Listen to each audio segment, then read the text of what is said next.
Good morning, good afternoon, and good evening. I'm here with my ology wife, Laura. I'm here with my dragon husband, Nathan. And we're here to look at the Dragonology Board Game, one of the many ology board games based on ology books. Yes. Yes.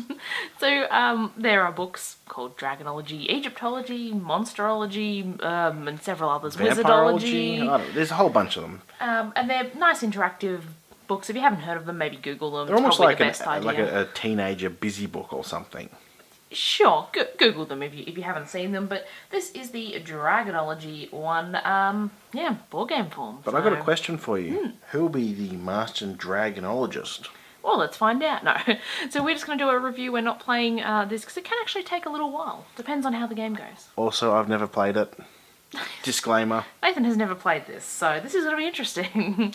So the box actually opens like a flap, but you can't reach them. There's plastic there. It's pretty much an advertisement for the board game in store. Yeah, because to me, the best thing about this board game is the pieces. Yes, because they're unique. They're not just like a standard dice or like, a little pawn coloured piece or anything. They're actually fully moulded. Yeah. Dragons and people. We'll show you those closer when we open it up, and then see, we bought this second hand, and there is the back of the box. This isn't actually our first copy of the board game. I think we've gotten rid of it and bought it a couple of times for some reason. Yes, look, it's not my favourite game, but I like the idea of it and how it looks as well. I hate that when you like the idea of a board game and you really want to like it, but it's just not quite there. Yeah. Which I think is the case with most of the ology games. It is, unfortunately. Not all of the books got games either. I think there was 3 or 4 board games. Maybe. Sorry for that cup. Our toddler decided to wake up and say hello. Yes, isn't that nice of him at night? So here we have the pieces. So Nathan's just going to get them, well, some of them out. We'll start with the actual pieces, hey? Yeah, alright. That's the exciting part. So they're just plastic. They look like metal, but they're just sort of painted like that. They're actually pretty detailed. Yeah, for like playing pieces, the people's faces though aren't as nice. No, but the dragons are good. And that's what really counts in this, doesn't it? I'm going to start getting the cards out to show you all. So here we have a little green sort of metallic one. These do all have specific names, the dragons, but we do not remember them off the top of our head. Well, I mean, I haven't even read the books, so that doesn't probably help me too much. No. Who else do we have? So there are 8 dragons in total. And they represent different... 9, sorry. Well, that one's staying in there. I can't get that one out. No, it's a really small one. They represent different dragons from different parts of the world or mythologies, don't they? Yes, if I recall. they do. Which is why you got like some more European and Asian looking ones and some more sort of traditional looking ones and all of that. There we go. And our final one is a tiny little baby one. Yeah, so just quickly we have the instructions. There will be a copy of those in the description down below, so that if you've got the game and not the information, you can now play. They're fairly long, the instructions, aren't they? There's a fair bit to it. Like, it's written fairly small. You can see the text size there. I'm just going to bring this up because the characters can be actually a little hard to get out of the box. I think that's why. So while Nathan's showing you that, the idea of the game is to become the master dragonologist. And I will mention the faces on these characters aren't great. They're okay. But I've seen worse. Yes. Yes, you want to become the master dragonologist, and you do that by mastering 3 dragons, or collecting them, I think is probably the better term. the better term. And then you have to go to the Dragon's Eye, which we'll show you on the board. In fact, do you want to get the board out? We might just move those. They're a little bit tricky to get back into the Yes, tray. we'll probably have to refer back to this video to see how they originally went in. Alright, so it's a fairly sizable board. What? It is quite sizable. Very quite sizable, of course, is the correct grammatical term. So you move around the board and you want to collect the bit of knowledge, or bit-o knowledge I think it is, cards, which help you then to become the master dragonologist. You've got that upside down. I do, but I'm trying to unfold it. And you've got the cards there, so I can't actually... Oh, sorry. So it's bigger than the average board. Okay. Get that around the right way. It's coming. Oh, boy. There, finally, ta-da! Oh. So I do like this, that there's actually places to put the cards. A lot of board games don't I hate have that, because you sort of put it to the side, or does it go in the middle? Game of Life does that. Yeah, that's As in, very they true. don't put a They nice don't way. have those on there, yeah. So you travel with the paths around the world, and the B places pick up a bit of knowledge card. And the T picks up transportation tickets, which I'll show you more of in a minute. And Nathan has the record sheet for winners.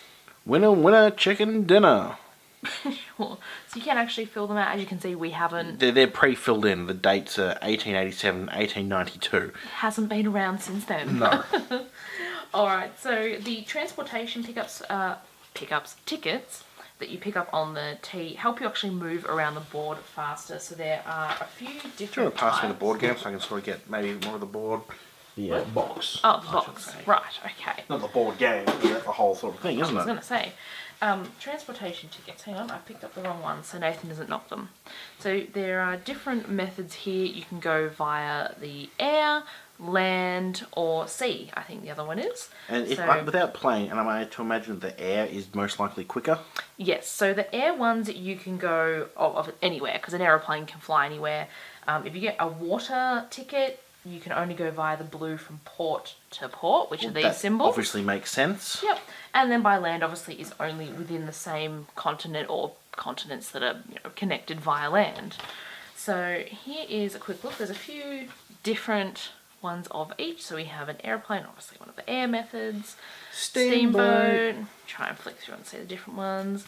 Camel. Which is obviously a land one. Elephant. Elephant. Hot air balloon. And I think we're missing... A boat. Something... Oh, there's a stagecoach. I feel like we might have missed another one, but that's... Yeah, so... Maybe there isn't. Maybe I'm imagining things. So that's most of the when was the different last time you types played there. this? It has been a while, yes. Did you show the dice, by the way? It's not a six-sided... Not a six-sided die. Now, this is the dragon's eye down here in the bottom left corner. That's where you need to finish. You have to come down this specific path to the dragon eye to win at the end of the game. So there you go. It's got an actual dragon eye on there, which is a special roll, I imagine. Ooh. So there you go. Alright, so another thing inside the manual is actually a picture of everything. So if you are missing something, you can kind of identify And exactly what the you're names of missing. the dragons, I imagine, and the people. Yes. Which is also quite useful if you haven't read the books. Yes. So do you want to start showing some of the cards? There's quite a few different types. Some of them just have the dragons on them, so you need to collect some of those cards so that you can master each dragon. What does deja vu do? Now, hang on, this might be a bit tricky going through in a strange order. So shield. I imagine shield protects you from something, and snatch probably steals something from an old player. yes, so we're going to go through this pretty generally because there's actually a lot of little niggly rules. So the snatch, you're right, allows you to steal a bit of knowledge card.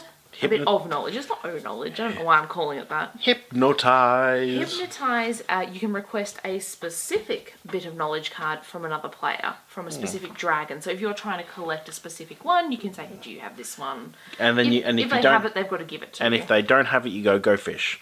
Not quite. A wild. Yep, so that can substitute for any of the dragon's cards. There should be a Master Claw in there as well, but there's only 2 of those in the whole deck, so And you a might have trouble finding confusion. that. Yep, hang on. Master Claw, that is, as I said, there's only 2, so it's a bit... Yes, thank you. I'm Master glad Claw. you found it. Yes. Yes. I keep losing my train of thought now with the Master Claw card. Swoop. It can't be blocked. Can't be blocked at all.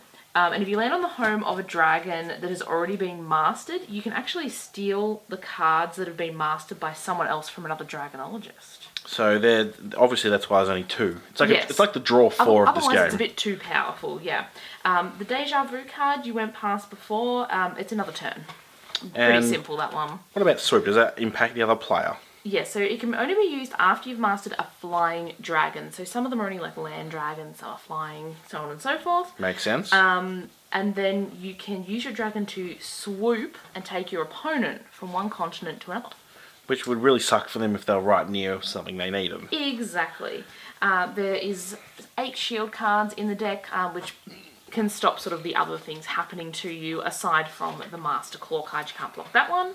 There's also 2 confusion cards. I don't know whether you saw... I did. It was on screen. You went past. Yes. I wasn't watching, sorry. So that one changes everybody else's hand but yours. So all the other players have to put all the cards together and shuffle, and then you re-deal them out. So you could get any combination of cards back, which again, not so good if you're almost, ready to collect a dragon. Did you play my trap card? No. So that's the cards. So there's lots of different little rules that go with each of them, but that's kind of a general overview. But, I mean, without me even playing it, I could guess what most of them did. Exactly, so. yeah. There's also what's called a bumping challenge in the game, which is basically paper, rock, scissors. Come on, let's Literally. do it. It's tooth, flame, claw. All right, I'm gonna go for it. Let's go. You do yours. Go for Tooth, it. flame, claw. That's not a claw, you got a claw. No, I got scissors. Scissors beats everything. So this is so you can actually win more bit of knowledge or transportation tickets, and so you can challenge other Dragonologists. I think you have to land on them from memory. Like dueling in Mario Party. Yeah, and you can't challenge someone for more than what they've got, obviously. I mean, if someone's only got one card, you can't say, I want to duel for 5. I mean... That makes sense. That just doesn't work. After you've got all of your 3 dragons, after you've collected your cards, you actually have to go and master them, as I said, on their little home spaces. You then head down this path to the Dragon's Eye, which you have to land on by exact count. I hate board games that do that. I was just thinking that. I'm like, Nathan's going to hate it when I say this. It's like, oh yeah, I've gotten so well. It's like Trouble or Ludo. And you're like, oh my god, I've got like one space and they're getting around. Yes. You actually have to stop at this point. It's an island there before you can continue. And then you actually move differently after that. Because why not? Well, it's because it's a shorter area, I think. And if you do roll a higher number that would take you past the eye, it's no good to you. You have to get there by exact. So that's essentially it. As I said, we've missed a few little tiny But bits the manual and will be pieces. down there. Yep. Here's my initial thought on it. There's going to be an awful lot of travelling and an awful lot of going back and forth trying to land on certain spaces. Pretty much. Yeah, you do have to land on a lot of exact spaces, and I think that's what really adds the time to the game, So, which is why we're not doing a full playthrough. And depending on how many players you've got, which you should be able to have, I think, up to 6 players? Yeah. If you have more than 2 players, you're going to be here at a long time. Yes, Especially- I've only played it with 2 players, and Yeah, it's one of those ones that you really want to like. It looks cool, it's all nicely designed and all that, but it's just... and that's actually why we have it, because we like the pieces and the board design, or I do anyway. So yeah, that's Dragonology.